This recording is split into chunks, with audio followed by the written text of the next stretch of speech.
Hello guys, welcome to my YouTube channel Kamala Azmi Vlog. কি খবৰ আপোনালোকৰ নিশ্চয় ভাল আমিও ভালে আছো আপোনালোকৰ আশীৰ্বাদত আজি এটা ৰেচিপি ভিডিও আপোনালোকৰ মাজলৈ লৈ আইছো সাকাজি কি ৰেচিপি বনাম দেৰি নকৰি ভিডিওটোৰ মাজলৈ লৈ যাও আপোনালোকক হে গাইজ আজি আপোনালোকৰ মাজলৈ লৈ আইছো বিলাহীৰ এটা সুন্দৰ আৰু সুস্বাদু ৰেচিপি ইয়াৰ কাৰণে মই তিনটা বিলাহী লৈছো পিয়াজ দুটা লৈ লৈছো নহৰু এটা লৈছো আৰু লৈ লৈছো আদা এখানে এতিয়া ভালদৰে ধুই পৰিষ্কাৰ কৰি কাটি লম আজি বিলাহী কেনেকৈ বনাম কি পদ্ধতি বনাম ইয়াত আৰু কি এটা ইনগ্ৰেডিয়েন্টস দিম চাই থাকিব ভিডিওটো সম্পূৰ্ণভাৱে আৰু স্ক্ৰিপ্ট নকৰাকৈ এখানে এনেদৰে মই কাটি ললো তাৰ পিছত মিক্সি জাৰ এটাত এখানে মই মাৰি লম প্ৰথমতে কটিখিনি ইনগ্ৰেডিয়েন্টস ইয়াতে দি দিছো পিয়াজখিনিও দি দিছো জলকীয়া আদা নহৰু গটিখিনি ইয়াতে দি দিছো এখিনি এতিয়া মই পিছি লম অলৰেডি মই তেল গৰম হ'বলৈ দিছো কেৰাহীটো তেলখিনি মোৰ ধুনিয়াকৈ গৰম হৈছে এতিয়া ইয়া পিছি থোৱা পেষ্টটো দিলম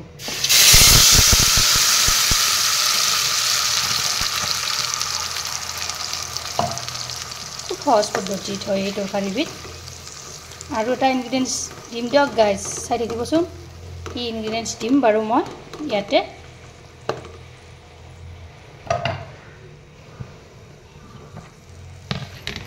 এতিয়া মই হালধি গুড়ি দিছো সৰু চামুচেৰে 2 চামুচ তাৰ পিছত দিছো নিমখ 1 চামুচ এইখিনি অনুদৰে লগাই দিছো এফালৰ পৰা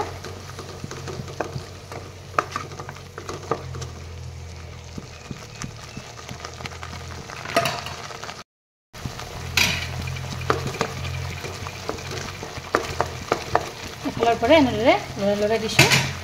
ইয়াতে এতিয়া ধনিয়াৰ গুড়ি দিলো 2 চামুচ তাৰ পিছত দিম জিৰাৰ গুড়ি 1 চামুচ দি দিলো এইখিনিও এনেদৰে এফালৰ পৰা লৰাই দিছো তাৰ পিছত দিম ইয়া এই মিক্সাৰ জাৰতে অলপ পানী দি ইয়াতে দি দিলো অলপ এইখিনি এনেদৰে উতলিব দিম আৰু অলপ পানী এড কৰি দিব লাগিব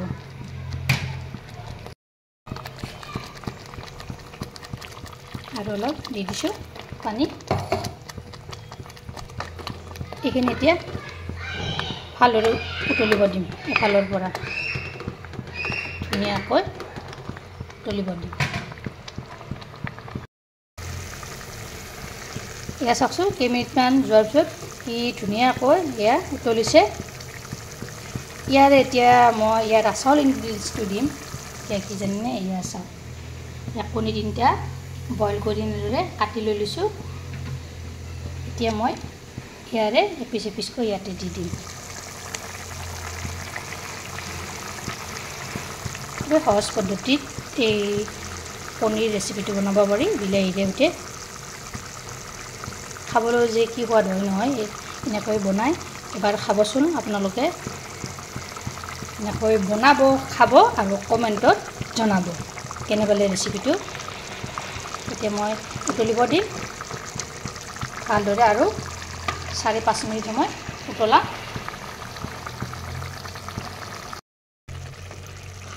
এয়া চাওকচোন কেইমিনিটমান যোৱাৰ পিছত গ্ৰেভিটো এই ধুনীয়া আছে আৰু ডাঠ হৈছে আপোনালোকে এনেদৰে এবাৰ ট্ৰাই কৰিবচোন এয়া হৈ গ'ল মই এয়া নমাই থৈ দিলোঁ এইখিনিতে ভিডিওটো ভাল লাগিলে লাইক কৰিব শ্বেয়াৰ কৰিব কমেণ্ট কৰিব আৰু মোৰ চেনেলত যদি নতুনকৈ আছে চেনেলটো সাবস্ক্ৰাইব কৰিব লগতে ফেচবুক পেজটো ফলো কৰিব ধন্যবাদ আকৌ এটা নতুন ৰেচিপিৰে সৈতে আপোনালোকৰ লগত লগ হ'ম